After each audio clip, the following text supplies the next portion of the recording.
Welcome back to the Music Maestro Podcast, a behind-the-scenes look at the music industry.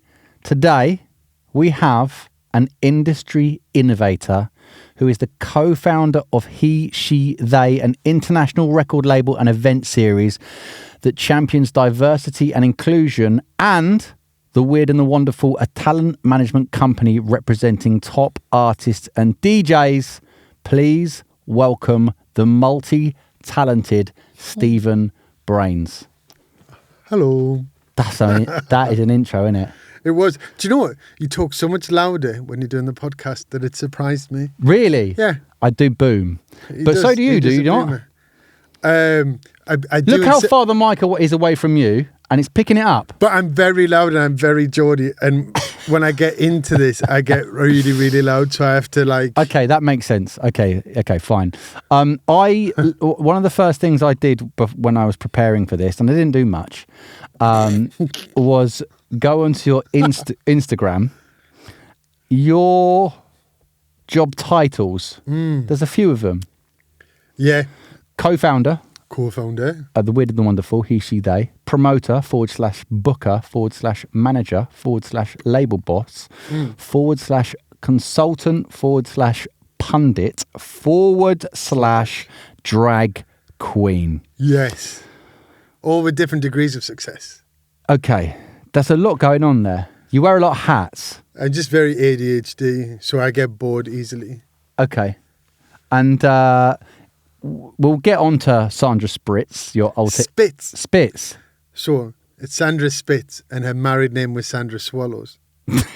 So it's a play on... And I have a cocktail named after me called the Sandra Spritz at Coco. But there's loads. I mean, that character's a lot. She's got a parasitic twin called Dawn. There's a whole bunch of... There's a whole different podcast on that, isn't there? There is. Wow. Okay. So bit by bit, I'll do stand-up as her. Will you? Yeah. I've seen little clips on Instagram. You've dabbled. It's brilliant. When I was trying to explain...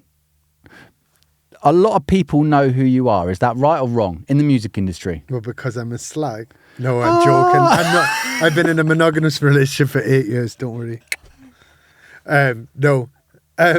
Yeah, I'm just quite gobby. And I think when I first came to London after growing up in Sunderland, it was just that case of like I couldn't make someone money yet, and I didn't come from a big nepotistic family, so I just had to I was out and about every night. I was in a club meeting people, saying hi, and just I think from that I guess people knew me, and then I managed a lot of artists and a lot of genres, so bit by bit they just meet me, and then I've always thrown parties as well, so people just know you through that.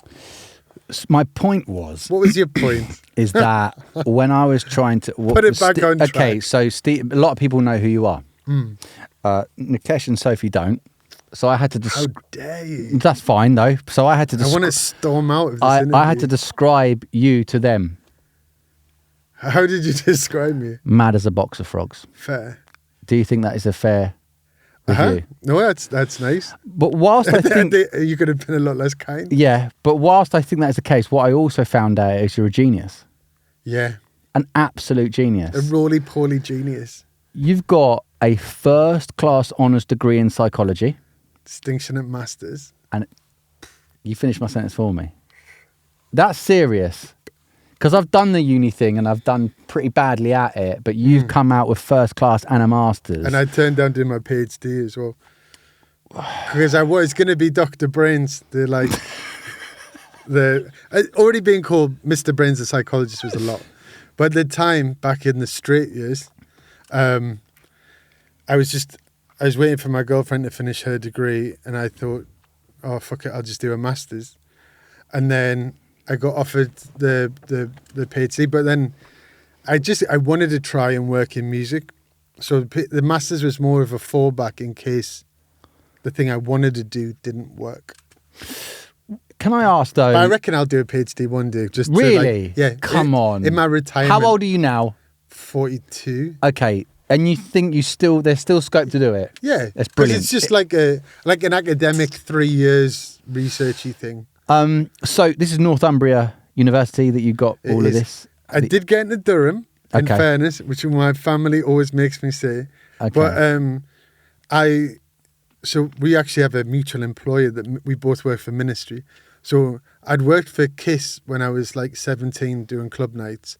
And Kiss is the radio Kiss. Yeah, exactly. And then ministry headhunted me from KE.SHE and were like, we want you to do our events in Newcastle. But the rub was I had to be at uni in Newcastle. And I was like, oh, well, I'm in Durham. Like, oh, sorry, it won't work. And I was still, even at that point, wanted to do music. So my insurance was Northumbria. So I had to ring up Durham and be like, I'm really sorry. I don't want to go there. I want to go to my insurance, which is Northumbria. And the woman was like, are you sure? And she was very like, so they were trying to talk me out of it. And I was like, yeah, I want to go run club nights for Ministry of Sound. So I did. And it was a good choice. I think that I do love Durham, and I went to school in Durham for part of my education, but I think Newcastle's more of my city. I like a big bustly and city. to what you're telling me, you're a Newcastle supporter, even though Sunderland is So my dad doesn't like football, okay. and my mum and dad are separated, but my mum loves football, and my uncle loves football, and my nana loved football, and they were all Newcastle fans. Right. And my mum's from Gateshead, so I just I did that. And I overcompensated, went to all the games when I realised that I might be a bit gay. So Right. there's a good chunk of time when I realised from being straight into being gay that I'm really good at every sport, really good at every like Newcastle. I can tell you like every transfer, everything for a big chunk of time, and then I'm like, yeah. What era are we talking here?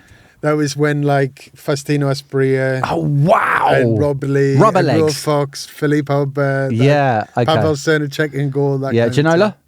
Ginola, David Ginola. Yeah. Wow. Okay, amazing. I did not know that. Yeah. Okay. I was really good at judo, wrestling, rugby, like all these like lad sports.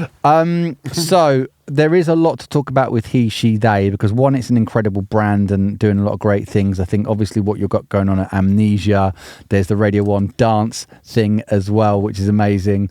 The first thing though is I want to touch on your earliest music memory. Go way back to then. What is your earliest music memory, whether that's listening to a song, being at a concert? What was it?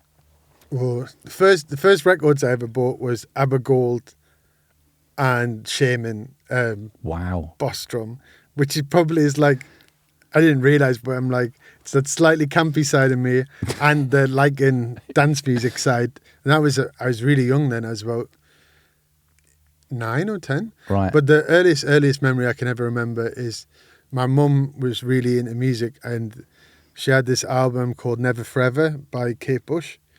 And I loved the artwork and I loved the music, and the artwork in particular, like the vinyl was like really intoxicating because it had her as like banshees and it had all these mad cartoon gothy drawings. And I just remember just falling in love with music then. And How old are we here? God, that I must have been about 4 or 5. Okay. But I was like, I played this record on repeat.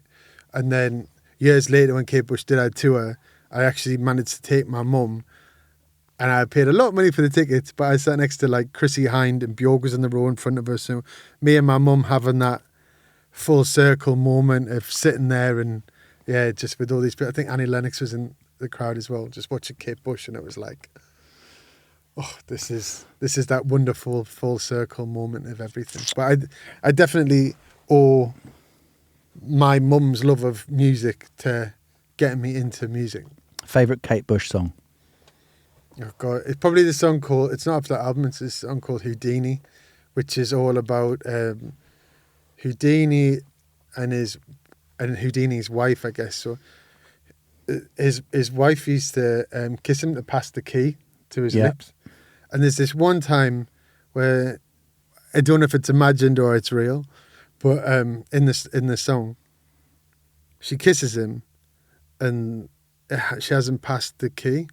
So it's still on her lips, and she sees him crash in the water and she knows he's dead. And then randomly there's like a seance medium person comes, and the gardener's like singing this song, which was the song in chord that Houdini and his wife used to sing to pass the key. So having this seance, and then the medium knows this song that Houdini's singing, starts humming it, and his wife is like, "Oh my God, like this is Houdini speaking to me from like the afterlife." And there's this great line which is, Rosabun believes not even death can hold you dear, that, like he can escape anything. And it's just really brilliant, and it's sung really onomatopoeically, and to me that's like the highest expression of like art meets music meets everything. She's a goddess. That is the longest answer to the question of what is your favourite song I've ever heard. Usually it's just a title. It's my favourite song from that thing, but I'm cerebral. I like it for a reason. No, okay. And what about ABBA then? My favourite song of all time is probably a different one. Well, we'll get onto that. We've got a separate section for that. But for ABBA, let's touch on ABBA. You mentioned them, ABBA Gold as well. Yeah, I've been to see ABBA the hologram thing 3 times. Have you? I've not done it yet, but it's on the cards. Once in Dragasendra Spitz, actually. I love it. It's amazing. No, but I mean, favourite song? Oh, SOS. Really? Okay, fine. So see, I could give you a longer explanation, but no. But we've only got. You've given me the cap. We've only got an hour. So how are you? Next question. How are you, man? Earliest music memory we've done that. I think where I want to go now is HE.SHE.THEY. We've got to touch on this. You've created what is an incredible brand. Yes. And the weird and the wonderful. I guess in terms of your path into the music industry, let's predate those 2 companies, businesses that you've built. How did you get to that point? So, really abridged.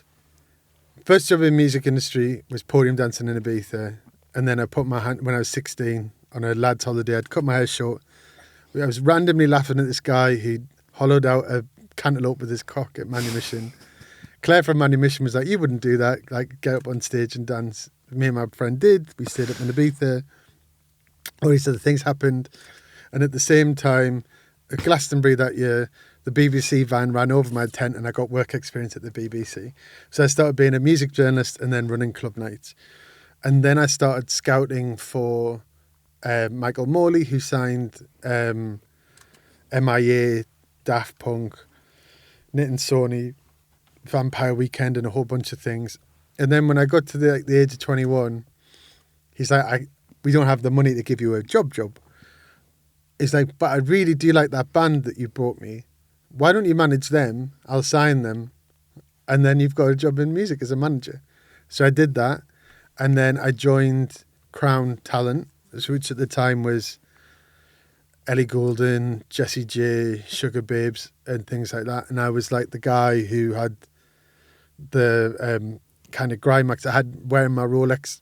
I managed the producer of that at the time. Wiley. Not what the producer of that song. Yeah, Bless Beats, but I tracked with Wiley. So there was like, and randomly Ed Sheeran came to me when I was there and was like, "Oh, do you want to be part of my management team?" And I was like, "Not really." So I never managed Ed Sheeran. Sorry, let's stop there. You turned down Ed Sheeran. Yeah, but I didn't really like his music. I love him as a person. I didn't like his music then. I don't like it now. So I wouldn't. Yeah.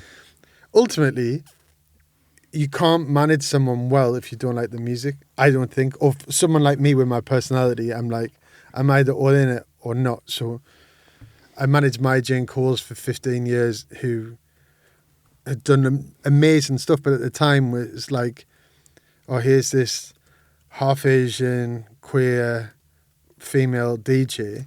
And everyone was like, why are you taking an artist like that? And I'm like, oh, she's just really good. And I believe it, and I can see where it can go.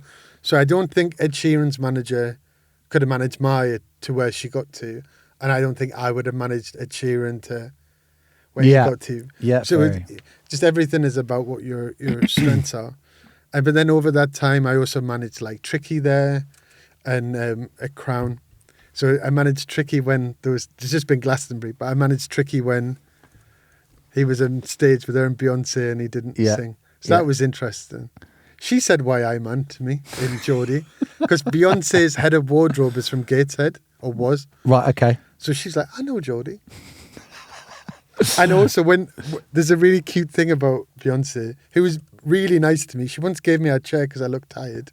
Right. And then she also, mid-set, I looked really crestfallen after the Tricky thing. He just not heard the music come through. He's missed his cue. It's just one of those things. He's headlined loads of festivals. It wasn't a stage fright thing that sometimes gets reported. It was just like he just hadn't heard himself. And his band normally goes and does a 16, but everything's to pyro, so you couldn't kind of go back. But she comes off stage and gives me a hug and goes, "You look more upset than I do." And then sat us next to fucking Ewan McGregor at our album launch the next day. What? So she's been really good. But it's really funny. Her experiences with me have basically revolved around her pitying me. But right. I'm fine with it. Well, listen. So anyway, did all those things and then decided I was going to go solo. And then at one point we were managing, so Sophia and I were managing Tale of Us, Magda, Cats and Dogs and Maya like simultaneously, which was crazy. And then is that in that era? We're talking like 2010, 2011, like that peak. I mean, so Tale of Us, I'm trying to think of... when Deep House had a moment? Oh, yeah. Is it that era? Well, it was... So Maya was definitely then. Tale of Us was slightly after. Tale of Us was when they just had a residency for... And I kind of remember time periods with who I was going out with. So I was literally thinking of what boyfriend corresponded with that time. Okay. But I think I was going out with Alex at that time. Okay. Hi, Alex. Hi, Alex. He's really successful now. He's eclipsed me. He goes and does all this styling stuff for Kim Kardashian and Gucci. Amazing. Amazing. Shouldn't let him go. Time. But no, so that it must have been about So Maya I managed then. Tale of Us and thing maybe 9-10 years ago. Tale of Us. So yeah, okay. Yeah. I got them like the Caribou Daphne remix, like, and we were doing their residency. It was before all the big screens of things. Okay, but I didn't last very long with Tale of Us. I lasted about a year and a bit because it wasn't a great fit personality-wise. Okay. On a business tip, friends outside, but so you can't always work with your friends. You've had the artist management over everything seems to be your thing. Would that be right or wrong? Not really. It's just when I think of you as an artist manager. Obviously, you've done what you've done with HE.SHE.THEY, but I think of you the guy that manages X, Y, and Z. Yeah, but it's. I guess it's at what point different people met me. Whereas like you've met me for years now. So some people you meet them and you're like, and I'm Tricky's manager or I'm Maya's manager or I was like. Or I'm Stephen from HE.SHE.THEY, or Brains from HE.SHE.THEY, or I'm a drag queen. Yeah. So it's all these different hats. But like one isn't more important to me than the other one really. I like the balance that I have now between record label stuff, club events promotion, starting doing the fashion stuff more, doing writing and creative stuff. And music management. I like all the different hats, and they all have synergy. So like Cyrita and Waxwings, who we manage, are also residents at HE.SHE.THEY. Cyrita's got like HE.SHE.THEY tattooed on her arm, and Emily has played for us a lot and has released on HE.SHE.THEY. They all have actually released on HE.SHE.THEY. So it's kind of a bit of a synergy, I guess, now between everything. It all works. So before I want to talk about HE.SHE.THEY specifically, but let's touch on Sophia. Yeah. Your partner in crime. Never Sophie. Yeah, Sophia. My long-suffering partner in crime. It's the only person who can tell me off in the world. Really? Pretty much. Okay. Parents? My mum can. Okay. Just teachers? And my nan could, but she's not dead. Teachers. Not. So if my nan got a Ouija board out and chastised still give me, you a bollocking. I'd be like, oh, I'm really sorry, Nan. So Sophia, she is your partner in crime. Yeah. HE.SHE.THEY. Yeah. And the Weird and the Wonderful. Yeah. How did that relationship come about? Everything that we We do. We split everything 50-50. And so when did you two meet, and how did you kind of venture into these like business? it was, God, I've worked with her for, I think, about 12 years or something now. Right. And just, she had been working with Amy Thompson, who's another big manager who does Swedish House Mafia and stuff. And then we just kind of pulled our resources, and she was just a really good fit. And I'd been quite self-contained, which is why I decided to leave kind of management companies, because I was a bit like, I just end up doing my own thing anyway. Like for instance, when I was at one management company and managing Tricky, someone suggested that Tricky should collaborate with JLS. And I was like, too tricky. And I had to be like, laugh and pretend that it was like a joke. And I was like, why would Tricky, king of fucking trip hop, collaborate with JLS? And it was just like, I know why, because you're really lazy. You just think, oh, black music, because people are black. And I'm just like, nah, I don't want to be anywhere near any of that. So I'd been quite like insular. And then Sophia was like, oh, I was like really bad at like delegating tasks on clients together. And until she did some things, and she did them better than I did. And I was like, all right, fair. You just do whatever, and then I'll do the other stuff. But creatively, we're quite 50-50 on stuff. We sign everything together and work everything together. So she also promotes and books and does A&R and all the things. We just work really well together.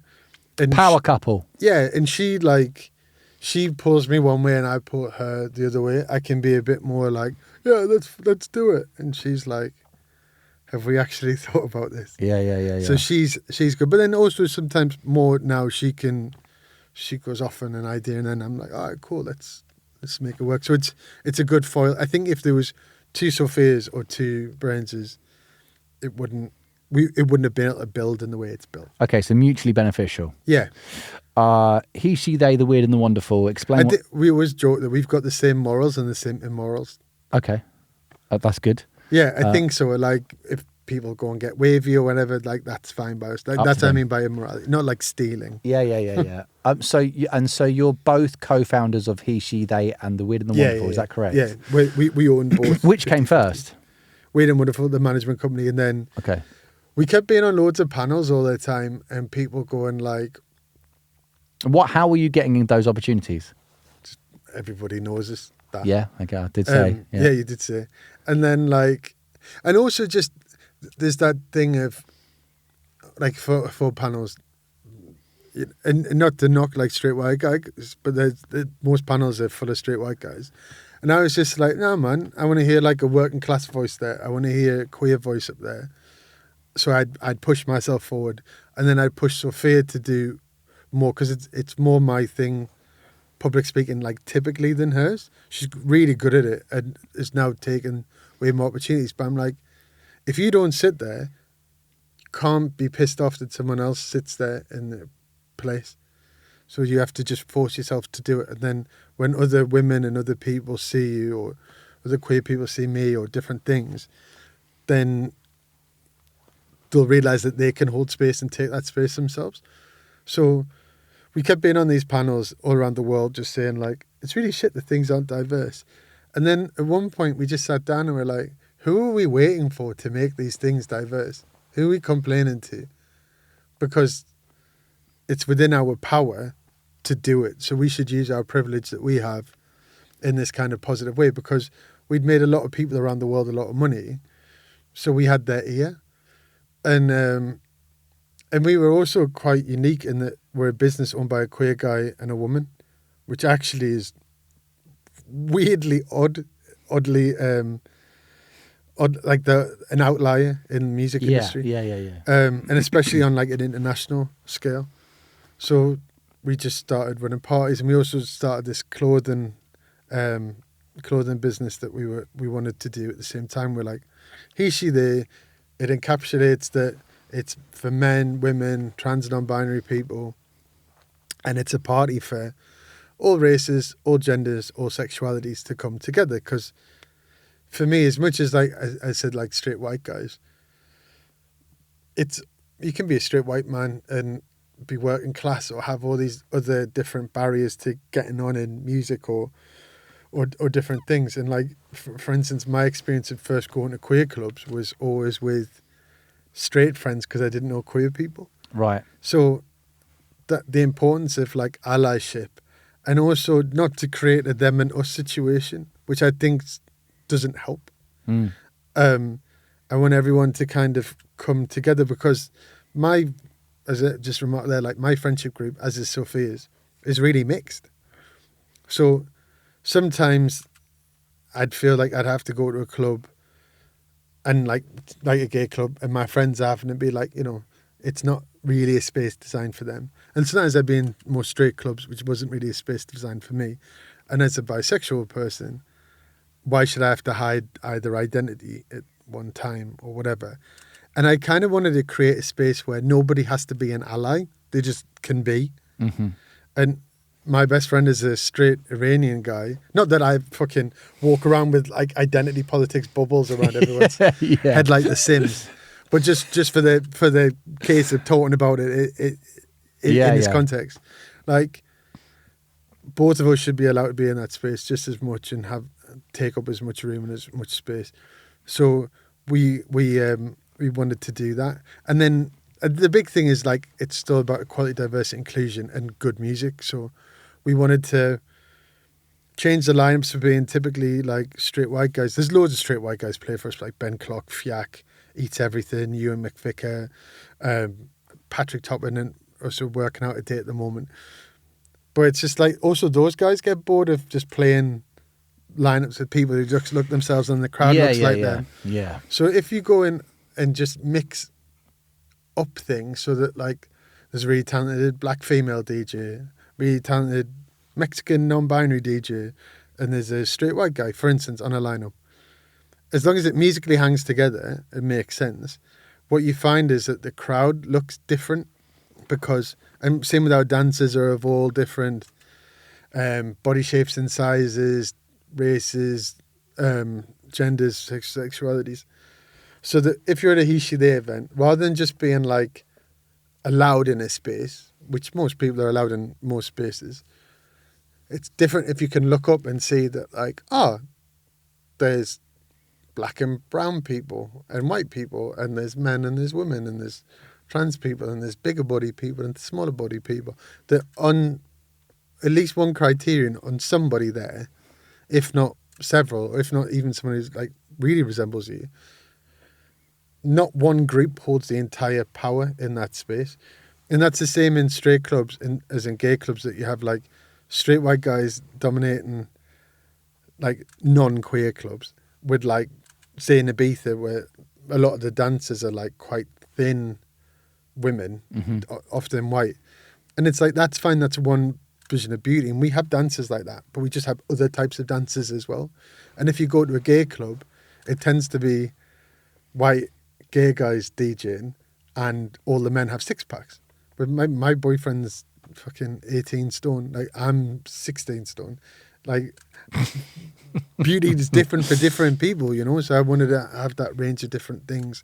So that's why, for instance, we'll do Prides, even though we're not exclusively a queer night, we're more about inclusion, because loads of times at Prides it's been those stages of like, here's 7 white gay male DJs and maybe a white drag queen, and we're like, but that's not including trans people and lesbians and black and brown people.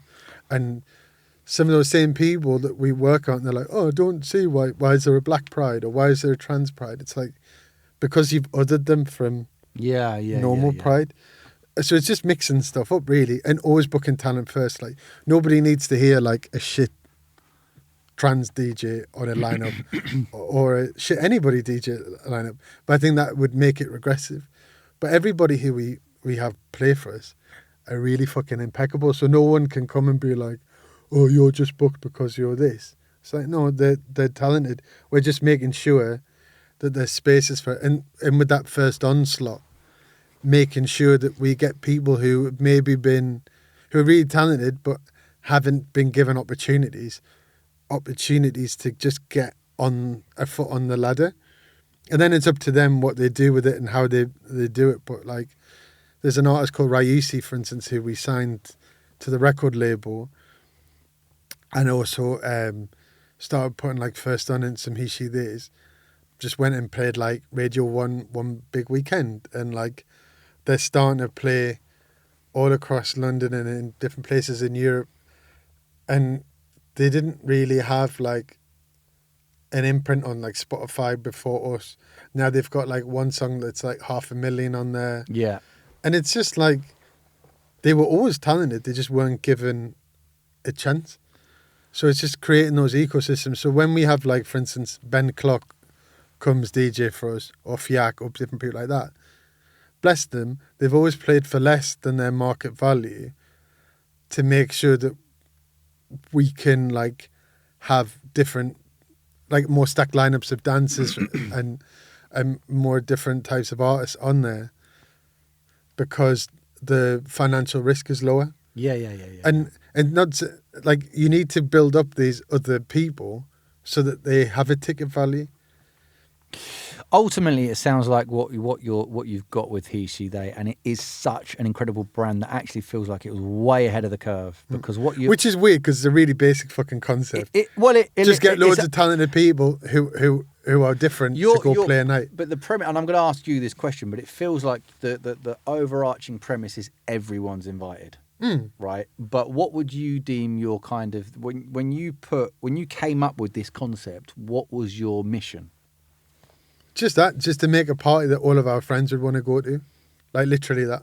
Because I guess one of the things is, like you touched on yourself, you kind of have these individual groups that do their own thing, but it's rare that they all come together, basically, and that's what this is, basically. Yeah, and you know what? It's just an option. So, for instance, if you're a black trans woman, maybe your best friend is a straight white guy, but maybe it isn't. So maybe there's a night like Pussy Palace where you don't want to be the exotic one, you don't want to stand out in that way.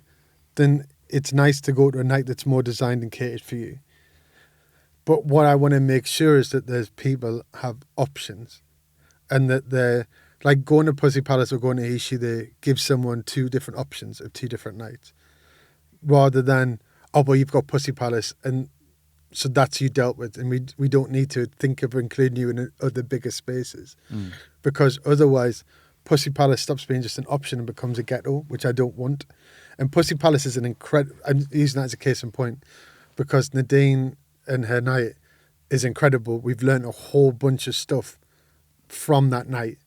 Like, HE.SHE.THEY didn't just like rock up and just invent inclusivity. It's on the back of like loads of other people who've done well. And to be honest, it's going back to where dance music started from. Yeah. It's not necessarily reinventing the wheel, but rather than going, oh, fuck, there's the wheel. We should go back to it and have a look at it and be like, oh, black and brown and queer people invented house and techno. Maybe they should be invited to play at parties. Yeah. Wild. Because what you had was people go like, oh, you know, but we have a lot of like black and brown DJs play. And it was like Carl Craig and Kerry Chandler and people who originated it. But it's like, what about making sure that next generation of talent comes up? And there's amazingly talented people like Bradley Zero or Kilimanjaro who like are really good. But you have to keep giving those people the same opportunities as other people. You can't be, for instance, like in Ibiza, which was a big kind of conversation we lock heads with on people, and go, oh, you don't sell like David Guetta, right? And be like, yeah, but didn't David Guetta have 20 billboards in Ibiza? Yeah. And loads of money spent on marketing for his records, and then you're comparing it to someone else who hasn't been given the same opportunities. It's not that David Guetta is intrinsically amazing. Like, just I like Titanium with Sia, but you know what I mean. If you don't give those people the same ops, they're never going to ascend to the same. Absolutely, as long as the quality remains, right? Yeah, and I think that's what it seems like your concept is doing. But I mean, look at Honey Dijon and Blessed Madonna. Like, there's cases in point that they've been kicking around for ages, and then someone suddenly gave them a chance, and then they became headliners. So when you look at the music industry as a whole, outside of HE.SHE.THEY, They and the other events that are doing things similar, how do you think the music industry is doing at diversity and inclusion? I think it's got better on some levels. I'm definitely not the only queer person in the room a lot. Like, when I first came into music industry, I was like, oh, it's going to be so diverse and crazy. And I'm like, oh, it's not. It's just loads of people from High Street Kent who were kind of quite rich. And to be honest, part of it was an artifact of the majors in particular used to go and have people who they wouldn't pay as interns. So you might intern at Sony for 2 years for free, pretty much. Yeah. But that wasn't an option for me coming from Sunderland, because I didn't have someone's... Like, if you're from London, you can live in a house free with your mum and dad. Yeah. And if they're well off enough, then you don't need a job. You can just work at this thing until you make money. But it's really hard if you're working class, not a Nepo baby, and born outside of London. And I think also there's a lot of, for instance, like laziness of like, oh, you're black, okay, you get to work in hip hop. Mm-hmm. Yeah. And it was like, what happens if I like folk music? What happens if I like... So it started to change a bit that way. I got wrong from being on a BBC panel not so long ago, because, not from the BBC, but from a person at a major, because of this analogy, which I still stand by because I've managed people at majors, that you sometimes get like a black artist who's really hot and doing really well, and everyone wants to sign them. And then they kind of take that artist and say the next 3 or 4 people who work with them are white people. I'm not saying, like, as a white person, not saying that white people can't understand black music. But what happens is sometimes it's like you're a cup of coffee and we'll just keep pouring milk into you. You're still a cup of coffee, but you're definitely darker than the cup of coffee that you started with to where you are now. So they kind of make it that, like, how do we make their blackness accessible to white audiences to a degree? And you think that major label system does that? I think a lot of labels happen to that. Like, the more people in the chain, it kind of happens to. And I guess when the stakes are high to needing a hit. And same thing happens sometimes with queer artists. If like the music industry will market, like, the music industry really is done best with queer artists who historically first came out as straight and then came out more. Right. Examples? Well, fucking Elton, George Michael, all those people. Yeah. It hasn't had as great a track record of breaking newer people that are presented that way. And also, like, sometimes it's like it knows how to do queer artists if you present in a certain way. Like, if you're going to be all glitter, we can do that. But, like, now if you say, like, a queer man like me who just tends to live in black clothes and is a bit gothy, it's less clear. So I think sometimes, like, and this is why America tends to actually be more successful, I feel, with breaking some of those artists, is because they've got bigger demographics of, like, Latinx people or black people or white people. They don't get people don't get watered down as much, because they're allowed to have bigger audiences that they go and connect with. Like, in England, it's crazy that, like, people like Shara Nelson and Beverly Knight and people who are just as talented as anyone else didn't really fare so well. And it's like, Beverly Knight's a great shout. And you always think with Beverly Knight, like, you've tried to make her be about 9 different things to break her.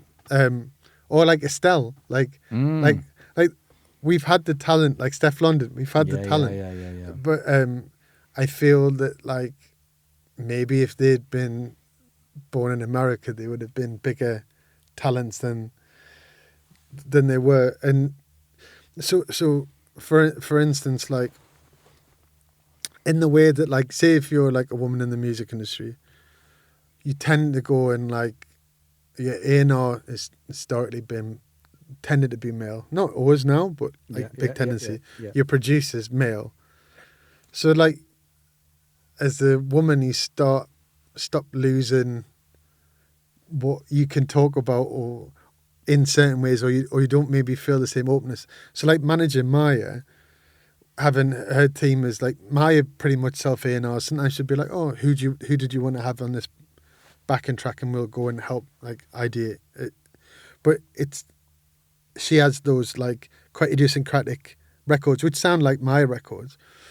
And I used to go to like Radio 1 and different people with a record, and they'd be like, oh, we just need to see how this fits in between Diplo and David Guetta, right? And I'd be like, but why does Maya have to fit between Diplo and David Guetta? And why doesn't Diplo have to fit in between Maya and Nina Kravitz or Peggy Gou? Yeah. That's a weirdly patriarchal way of thinking that like the woman has to adapt to them. And it's like, why inherently should women make the same music as men? Like, it's all these kind of like weird things. So like, I think that's one of the lucky things that we have with HE.SHE.THEY. So we have Ashraf works with us as well, who's a queer brown guy. So between Sophia, me, and Ashraf, we're like the sugar babes. Like there's one representing every type of person, but those people are allowed to be marketed as themselves, and we actually try to center the artist in it. Now, some artists are very good at music and don't have an idea of what they should look like and the videos and things like that. But it's just like trying to center that person on there. And sometimes, like, if you're a queer person and you're talking to a straight person, it's just a different experience to talking to another queer person where you don't have to answer the first 10 questions. Same with black people, brown people, And also not thinking that like queer people are a monolithic group, or trans people are, or black people are, or all queer people think this. No, we don't. So it's just some of that laziness. So again, long-winded answer to your question. That's fine. Yeah. Like I think it's getting better, and it'll get better the more diverse it is. Because also I think one of the things, for instance, with HE.SHE.THEY that we've also evidenced is that rather than people treating, for instance, inclusivity as a diversity as like a problem that needs to be solved, we've actually kind of gone, look, if you just put, say, white people on the decks, right, white men,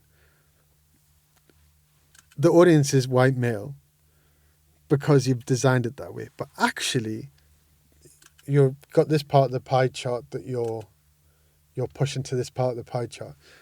If you go and have loads of different types of people, you can actually market to loads of different people. Absolutely. Yeah. So actually, and this is what we've had to kind of do for a lot of people, is like that. Like, ideally, you want it to be more diverse anyway. But let's just be objective and dispassionate about the whole thing. I'm gonna make you embrace diversity purely from a P&L point of view. Yeah. Because my thing is, obviously, I would prefer genuine allyship, but I want stuff to change. And sometimes stuff needs to change by speaking into different people's languages to knock down those walls. Then it becomes normal, and then it has this kind of landslide effect. So there's some people we won't work with because they're literally like they're just not great people.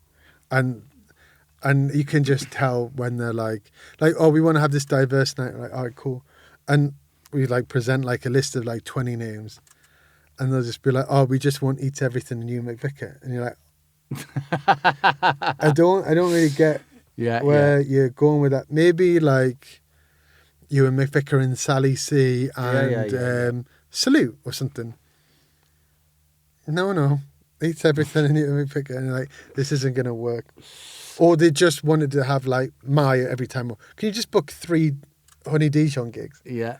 It's like for instance, when people, it's really good that people book Honey Dijon and she's great. But also, for instance, to be like an ally to the trans community, you can't just book one person that you know sells a shed loads of tickets. Like, that's not trans allyship. Yeah. Maybe a little bit tick box, right? Book Honey Dijon, and then next time you're booking Patrick, go put the first on being a trans artist. Like, I'm interested in show your allyship if you're booking like Bashka and Octo Octa and Eris Drew and I Jordan and Salute and a whole bunch of other people, as well as smaller acts. But it's just like, oh yeah, we have loads of women on. Who do you book? Oh, we booked Nina Kravitz and Deborah DeLucia and all the rest of the men. Again, great artists, but totally. make those ecosystems, because also like. Yeah, that is it like sounds women know if you're being patronising to like trying. It's to be doing like, it for the sake of doing it. Yeah. That's what it feels like when you're doing what you described, rather than making the whole thing curated around. Well, they're what you're still talking doing about. what they're doing because also they just know Nina sells shitloads of tickets. Yeah. Like Honey Dijon sells loads of tickets. You're not even doing it because she's trans. Yeah. Like True. that's almost like a happy accident. Yeah. So like, in fairness, there are, what we found is there's a lot of people that want to do stuff in diversity, equality, and inclusion and make it better. They don't know how to, or they're scared of the kind of the boogeyman of cancel culture. Well, what happens if we get it wrong? So at the moment, we're not really getting told off. So maybe it's better just to stay right where we are than to step off that ledge. Yeah. But actually, if explain to people, we get stuff wrong. Everyone gets stuff wrong. If you own your mistakes and you come to stuff with the right intentions and you correct stuff when you get stuff wrong, people always give you a second chance. I mean, like, and nobody really gets cancelled. I mean, like J.K. Rowling fucking all the time says she's been cancelled. She's a multi-millionairess that still has books on the bestseller list. Or I remember John Cleese going like, John Cleese was doing an interview with the BBC saying that he couldn't get on the BBC because he was anti-woke. And I'm like, but you are being platformed on the BBC, saying the very thing that you said they won't platform for you. And there's no sense of irony there. Or like Farage did it recently, didn't he? With being like, oh, they won't invite me on the thing. No, you bottled it. And you've been on the BBC 2 or 3 times. So, but there's this weird, like, I really hate that anti-woke thing, or that woke gets used as like this weird weapon. And it's just a power tool to try and discredit people from wanting black rights and brown rights and women's rights and trans rights and queer rights.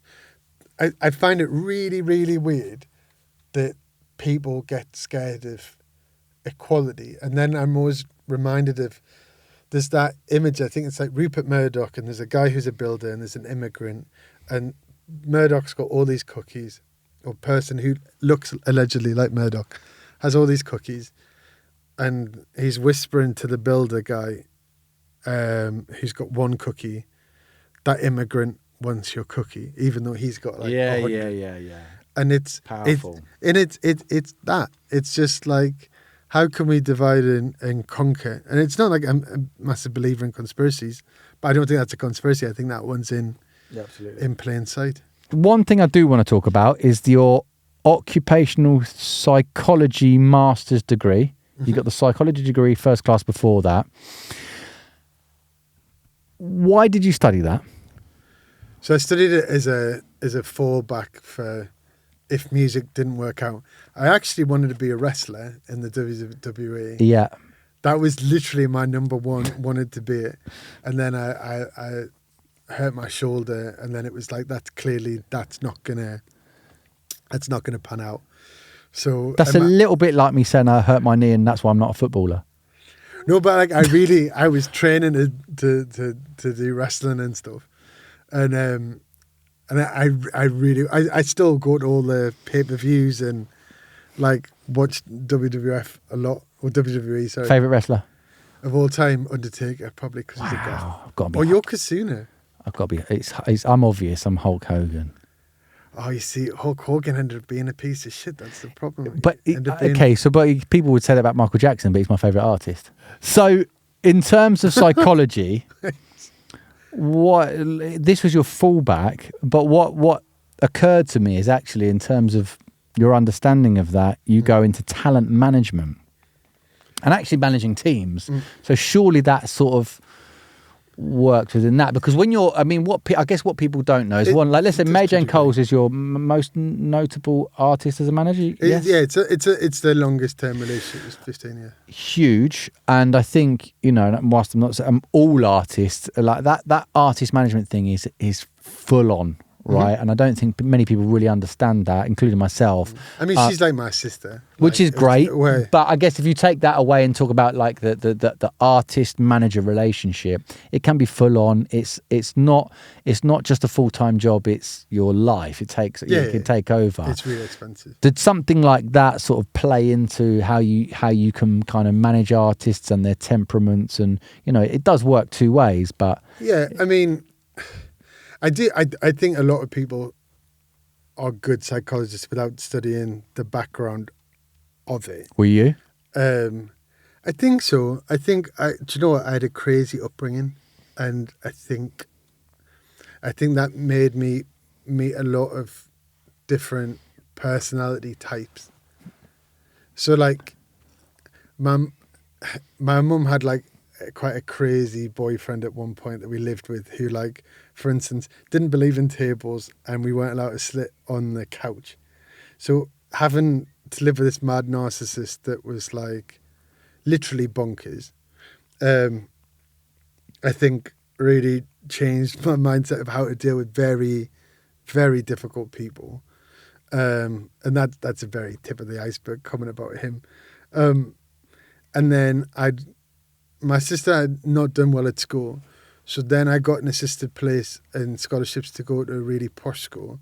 So I was the rough kid that taught like this in posh school. So, and then I think I was good at sport and good at academics because I never got bullied. I mean, at one point, I think there's this weird vivid memory of like people were working out who had the poorest parents at school, which was a delight. And I think I was second. So I was like captain of the rugby team at one point and having to go to the second shop because we couldn't afford to like buy a rugby kit firsthand. So I was kind of used to being, because I was going to posh school, I was the posh kid to my working class friends, and I was the working class friend to my working class kid to my posh friend. So I was always like these Pygmalion roles between different things. So like, and also my school was mad. So like, I went to church 6 days a week, sometimes 7. My school hours were 8 in the morning until 6 at night, everything. So like I had these, and we learned how to assemble and disassemble guns and stuff at school. So at 13, I could like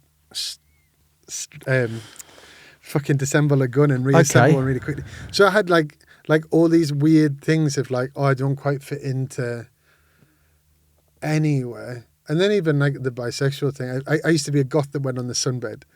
I was always just like, how can I make whatever group I'm in just not quite fit? Yeah.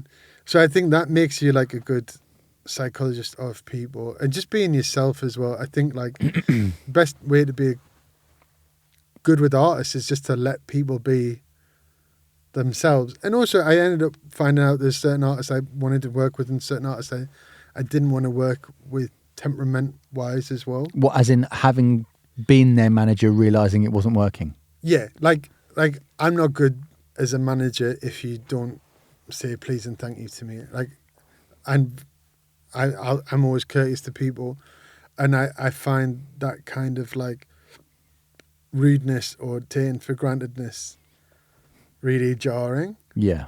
I just want to work with nice people, and I'll work really hard for nice people. And some people think that stick works better than carrot, but it doesn't for me. If you're a twat to me, I'm just not working on you for the next hour. I'll work on someone who's nice. Yeah. And I know that, again, it's different. Certain people's temperaments are like, oh, God, I'm really anxious. I'll have to work extra hard because this person's being nasty to me. Like, nah. So I think the psychologist part, I guess it kind of works. Maybe it's so deep-seated that, like, from an occupational psychology point of view, it's like making like cultures that are nice, which I think almost more relevant with HE.SHE.THEY than anything. Like, how do you get people to adopt change is by not deliberately trying other people. And also, like, when we're doing negotiations, like, there's this like mentality of like, oh, I need to kind of like bloody your nose to have a good deal. Whereas actually, what are your top 5 wins from this? Here are my top 5 wins. and then just try and work out, because actually a lot of times it's like, oh, well, that's not important to me. Cool, I have that. That's not important. Or this point we're both clashing on. Well, we've given on the other part. Let's try and meet in the middle of it. And I think that's why I get a lot of repeat work with people, is because it's just fair. And I had a couple of bosses that weren't fair. And it's just like, you start working, after you've had this really horrible negotiation, you then have to work together. And then no one wants to work for anything. Everyone's demotivated. Yeah.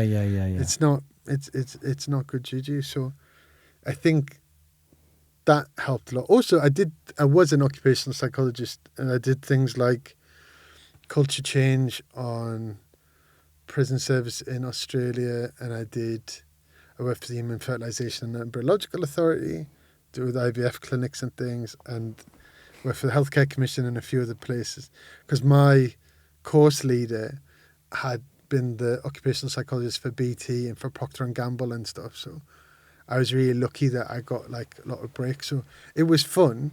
Apart from the thing with occupational psychology, a lot of times is you'll go into a company and they'll be like, how do we make this more streamlined? And you're like, all right, cool. By streamline, it's just a tacit way of saying, how do we sack loads of people in a kind of the most bloodless way? And like at one point I was being an occupational psychologist, and it was just before kind of Christmas time, and this had kind of come up with like, how do we streamline the organisation? And I thought, I don't want my job to be, how do I make a corporation look the best way? Yeah. Doing a mass redundancy before Christmas. And, you know, we did, in fairness, we got employed to try and help the other people get into other types of employment and stuff like that, which was like a nicer way of doing stuff. But I was just like, it doesn't sit well with me, this. God, I sounded like Yoda on that last comment. This doesn't sit well with me. Okay, the one thing I do, I'm conscious of time here, but it's all right, we can go a little bit over. Okay, I to be honest, where I'm at now, I feel like I'm halfway through, but I'm going to cap it because I could go on for hours. There's many things I want to ask you. The next thing I do want to touch on is your manager of Mary Jane Coles. She's got this huge dance anthem, What They Say. Mm-hmm. Lil Wayne, Nicki Minaj, and Drake decide that they want to sample that song. Mm-hmm. How did that come about? So there's a producer called 985, heard it, liked it, and it worked just as because all house music kind of, like with good loops, kind of ports quite well to hip hop, because it's just loops. And then I remember hearing that it had happened, and we had like actively pushed records to different people, being like, oh, just if you'd like to sample it, this is like something that we could look at. And Nicki Minaj had made the album, and this was like kind of an afterthought for her. It was like a bonus record. And I remember being in Brazil, and Myra and I basically were like, right, we've done this. It needs to get approved for mastering today, because it needs to be on this record and getting pressed next week on CD. So like, oh, can you just send us an MP3? Like, no, we're going to play you it down the phone. So we were in an airport in Brazil listening to it and go, so is it approved then? And Maya and I looked at it, like, is it? Like, so I should mouse up on a microphone interview. Is it? And she was like, yeah, it sounds good from what we can hear. But it was such a big opportunity, and it was great because it was so last minute. I got crazy good terms on it. I think we got like half the publishing. Wow. And kind of wow. big chunk of the artist royalty as well. So I'd been a good manager on it, because it's like, look, if you want it last minute, it's cool, but like you have to play fair. And then that was really good, because it then opened the door for Maya to get signed by Sony Music Publishing, which opened a whole bunch of doors as well. So like that song as well has been sampled by like Katy Perry on Swish Swish Mm-hmm. and a whole bunch of like other records. So it's really worked. I would argue it's not actually the best Maya Jane Cole song. I would say I'm going But to... sometimes the simplest things Most are the things iconic? that work. Most iconic, but like knowing how technically incredible she is. Like there's a song called Cherry Bomb, for instance. It's just like, it's unreal. But that's always the way, isn't it? It's like there's most artists that like Gary Newman doesn't really like cars. Yeah. No, very true. ADHD. You've got it? Yeah. I mean, Have you been diagnosed with ADHD? no, but also I have like 40 tabs open on like Chrome every time I have 19 different jobs. It's like, So we had becomes evident. we had Wolfie on, and I remember speaking to Wolfie before he came, way before he came on, and he told me about his ADHD diagnosis. Because he's always like, you need to go and get a formal diagnosis of this so you can be on the right meds to help you. Absolutely. So because I do weird things. So I write like fiction and scripts and stuff. So I wrote this kids book over Christmas, and at one point I looked and I hadn't got up to pee or have a drink or anything or moved out of the seat for 20 hours. So I hyperfixate to that level of just like yeah. and like I'm literally almost like the DSM-4 like classification, like picture perfect of what an ADHD person is. And I used to smoke and self-medicate from ADHD, and I realized the minute that I stopped smoking a certain thing. Do you think your undiagnosed ADHD diagnosis has benefited you in your career? I think I would have had a very different career had I not. But then it's hard, isn't it? Because I don't know, because I've never lived that reality where I'm on a drug to stop me from doing it. Like I can quite easily be awake for like 48 hours if I'm in a work flow thing. Yeah, okay. And like Sophia also knows that, like, okay, she's like, you haven't slept, have you? Like, no. Right. But I'm like, just go with it, because I've just fired off like 500 emails. Yeah. And then I'll sleep for like 14 hours. Okay. Let's talk about the music industry. I want to touch on like. But I also get very anxious. That's a big thing for me. For ADHD or just generally? Just in general. My mum's used to be. Well, my dad had a nervous breakdown, and my mum had agoraphobia, so it's definitely. There's something. Varies of it, yeah. So I used to get really anxious before I got hypnotized. Hypnotherapy really helped, and I got to a point where I'd flown all around the world, and then I just suddenly got really anxious, and I couldn't fly. I couldn't even at one point get on a train from London to back home to Sunderland, because I was just freaking out. And, About. Who knows? Right. Like just that level of anxiety. We're talking like panic attack vibe. Yeah, I dropped to like 80 kilos, which for me is like a lot. Like, because I'm 105 kilos now. So it's just like, and it wasn't like one particular root cause of it. It was just a more generalized anxiety. I kept going at home and thinking that I was going to like choke to death and die. So I'd always have a friend stay, or I'd always stay at someone's house, or with a partner or something. I'd like properly freak out if I was like alone. And I just, so like, and then I had like scale everything back for like 6 months. Got hypnotherapy, really helped. Went into therapy for the first time. And the woman was like, right, so your brother died when you were 16 and he was 14, and he died on the Friday and you went to college on the Monday. You have quite interesting coping mechanisms. Like, yeah, cool. And then she's like, right. So then I think there was a lot of like, just like that mum's ex-partner, all these like mad things. She's like, so you just used to eat off the floor for like five years? Yeah. Not like off a plate, but just like loads of like random stuff where she's just like, you've not really had a normal life, and your way of coping is like, you actually prefer chaos than normality. Yeah. And I thrive better when like everything's Still going today? wrong. Ultimately, I think yes, but I'm much better at being still. And like I used to have, which I don't have now, really bad OCD. OCD, ADHD, anxiety. Like literally to the point where I used to have to tap on a door and go like 1, 2, 3 safe, right? And I have to do this a few different times.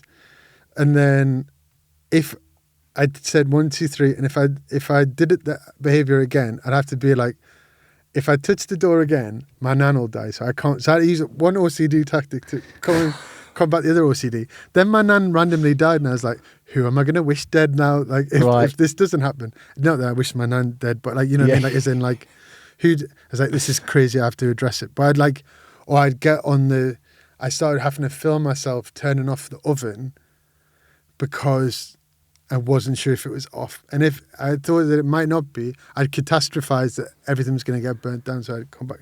So hypnotherapy and therapy really helped. And I've never actually taken anything pharmaceutically for anxiety. I just had these token therapies and they really worked. And I'm not like ideologically against it. So I got given anxiety meds, right, at one point.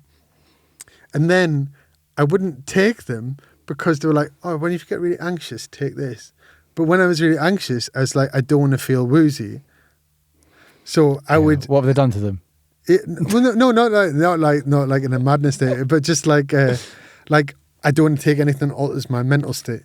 So I'd carry around this thing that I wouldn't take. And then I saw this one doctor and he was like, oh, you should try these antihistamines, which is, I think one's called promethazine. Yeah, and, I know the one. And basically what that does is, so rather than having anything that like cerebrally alters you, it just like, so if I'm getting anxious, it'll like feel like my throat tightening and I start having the feelings of like having a heart attack. Jesus. So I just take one of these and then it stops the histaminergic reaction. Okay. So now if I'm having a panic attack, I can have one and I can like intellectualize, oh, I'm having a panic. My body's having a panic attack, but my mind doesn't have a panic attack. So that's fun.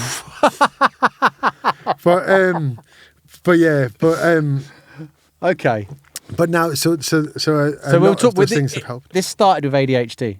Yeah. Right. So we actually, and then surprisingly, the ADHD guy took everything on a tangent. Who'd have thought?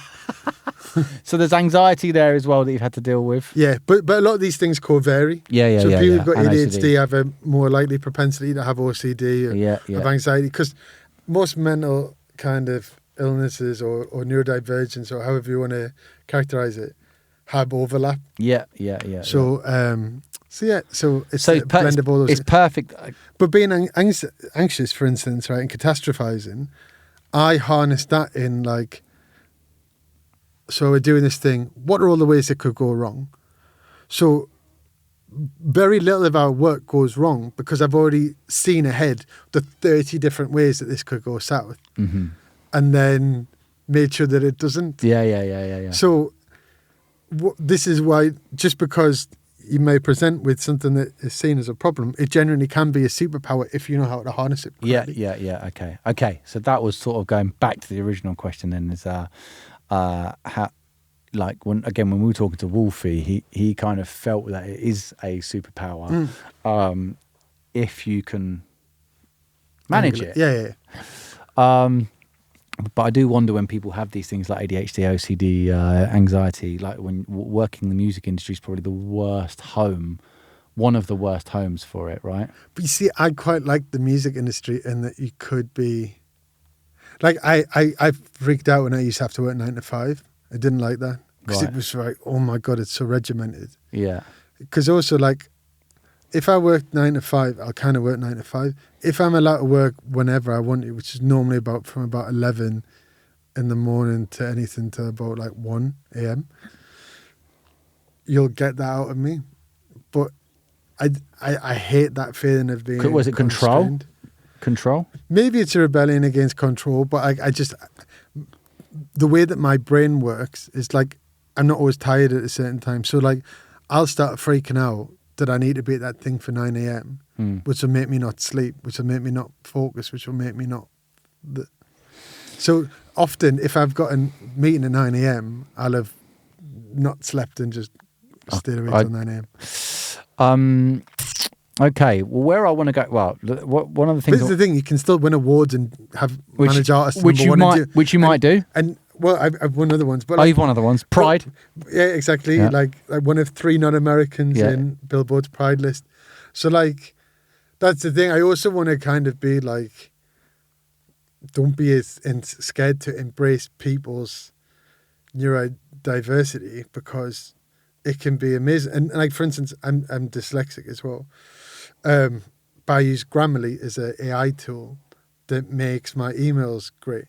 So there, with very different tweaks, you can ameliorate a lot of things that would be problems.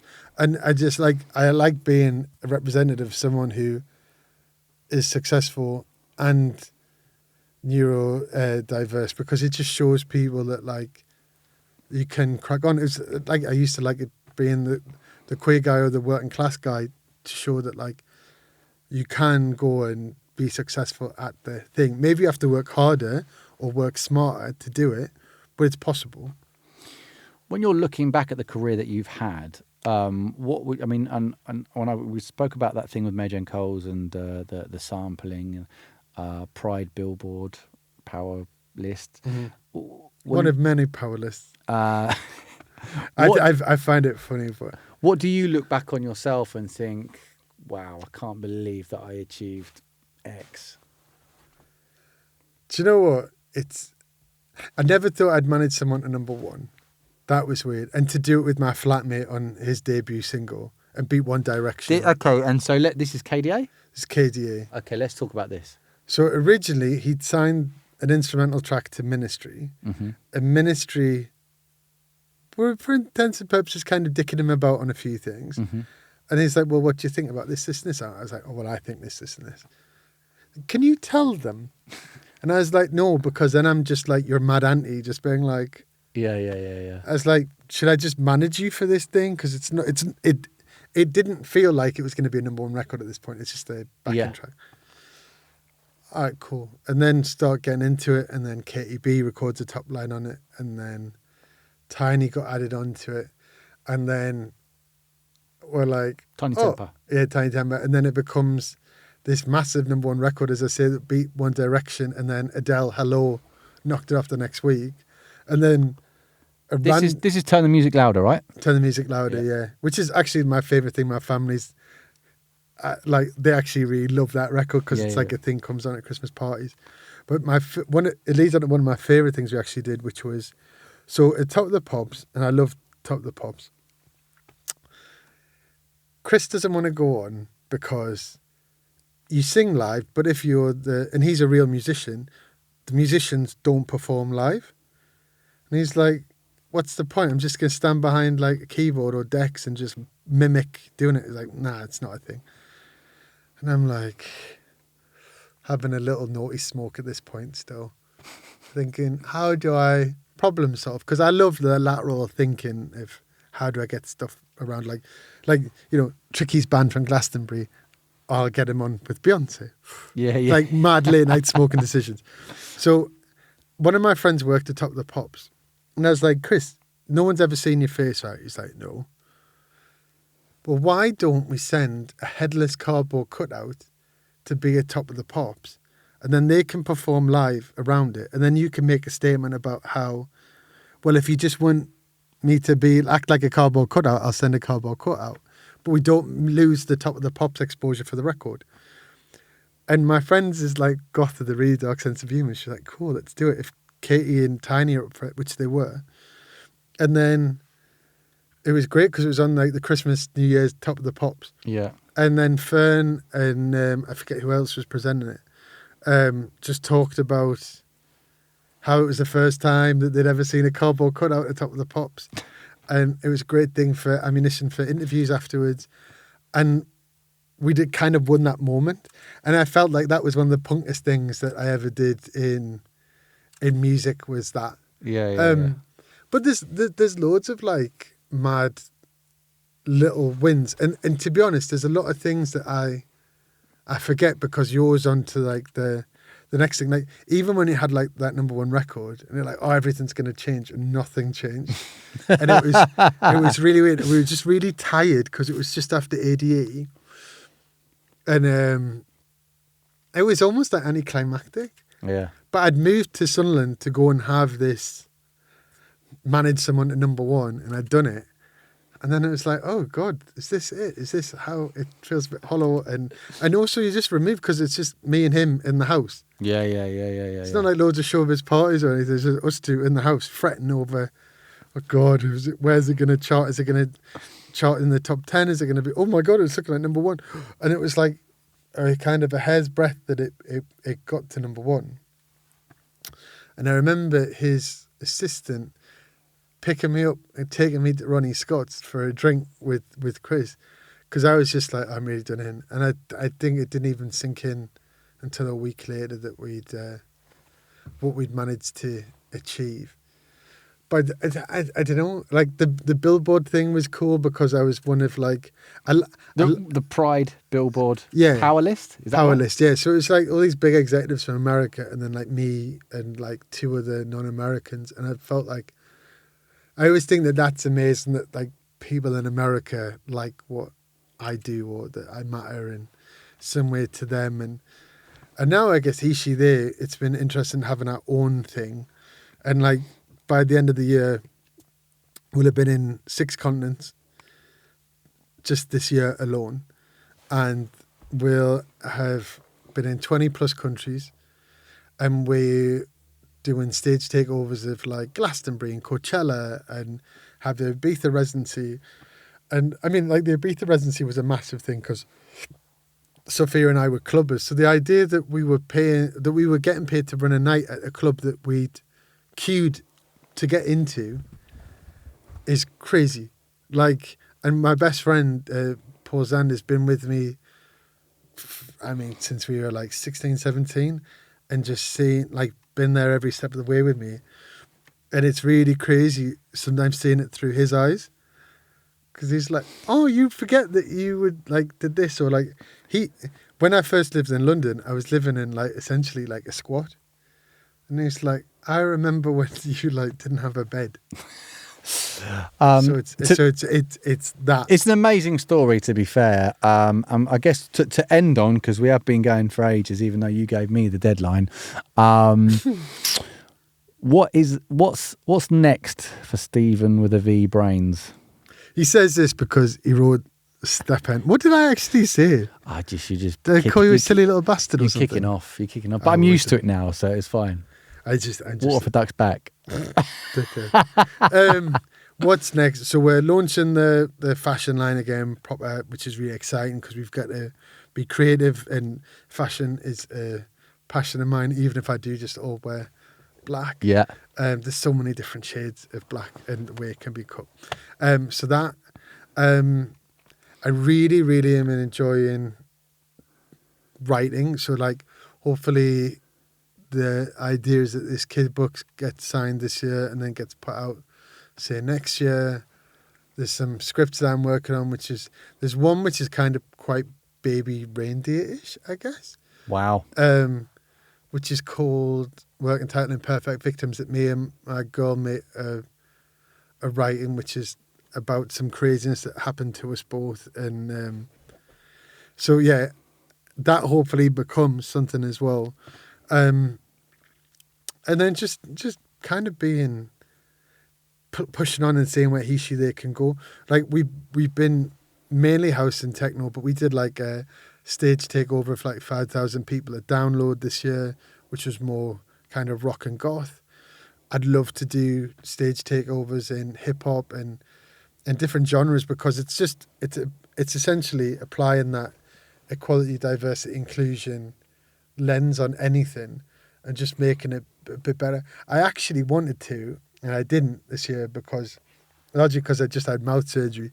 But when Nigel Farage announced, I really, really, really wanted to go and have HE.SHE.THEY and run against Nigel Farage in Clacton, not because we thought we'd win, but just because I think it would get the most eyeballs on a seat where we would talk, which are our house rules, which are like no ableism, no ageism, no homophobia, no transphobia, no racism, no xenophobia, no misogyny, and just to talk about those in a political discourse, because it would have been covered because of the Farage thing, I'm annoyed at myself that I didn't get my act together enough. But we were in like another country at the same time, and it was just too many different things juggling. But I would love to be more in politics. I'm on the board of the NTIA, so I'm doing something in the UK Parliament at the end of the year. Like we've done a few things with them where, you know, when like Suella Braverman was being kind of particularly xenophobic and also transphobic, I went and helped launch a parliamentary thing. It's about hearing loss. But at the same time, I went and got 2 Polish big drag queens and got them to go deliver the policy. So you just had like same time as all this like trans rhetoric being like nasty and divisive, and how immigrants are the evil of all things, sending these 2 Polish drag queens in giant costumes. And I just thought that feels punk to me and subversive, and I want to try and do more things. And I'm probably quite lucky now that Labour's in, that they're more open to equality, diversity and inclusion, to hold space in Parliament in like some of the buildings there, and do panels about like nighttime economy and how the importance and the richness of what we can do, but also some things that aren't popular and aren't vote winners, but I think really matter. So like there's a few times I've talked with like the London Assembly and things now, Tory and Labour in fact, about the importance of, for instance, like drug testing, like we do in Amsterdam and different places like that, and like try and empower organisations like The Loop, because if your ultimate thing is harm reduction, like then go and make, if you appreciate that people are probably going to take drugs anyway, let them take it safely. It's like sex workers. If people are going to use sex workers, go and make sure that sex workers can be treated safely, fairly, and you'll probably reduce trafficking of said people. But they're not vote winners, but they're important things to be talked about and heard of, because, you know, I think our society, or a society, should only be judged on how well it treats its worst off and its minorities. And I think that got particularly like forgotten about in Tory politics and reformist politics. A little bit did in Labour, because I would have loved the more Corbyn-esque Labour Party to be in. But that got presented to the electorate and it didn't get voted in. And I'd much rather have Keir as a centre left, with some left and maybe some sadly central right leanings as well, in than a centre right to far the right Tory party. And just like his thing about like, just if you're going to discuss things with different groups, just to give these people dignity. Like the idea that everybody trying to get on a boat across from France is a fucking murderer or a rapist, or these horrific words they get used about like so freely and so dehumanizing. And I think, fuck me, if that was me on the other side of that, like even if you're not escaping like an entirely war-torn situation, or that you're in a country that your family wants to kill you, or all the different things that it can be, you just want a better life for you and your kids. Is that really evil? Is that really like this way to demonize people? Like, and someone who comes from a family that is traveller-esque, the idea that like there are these fixed hard borders that humans have just, you know, arbitrarily set up because that person killed that person and this war created this war. It's just like a ridiculousness to me. But I'm going to nip myself, because I can go on a giant political rant about how the country should be more left. But I am glad that we are moving that way in a world where Le Pen's and people are getting in France. Well, listen, like I said to you, we could go on for hours. For hours, just have tomes of hours and hours. interviews. I don't really feel like I'm truly finished, but I am going to finish here. I think your career speaks for itself. I think what you're doing with HE.SHE.THEY is amazing.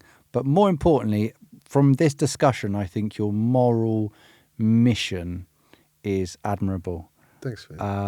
And so thank you very much for coming on. Bless you. Thank you for getting us in from the sun. And yeah, mate, can't wait to see what's next. Yeah, we'll have to be back on when I've solved all the problems of the world. Nice one.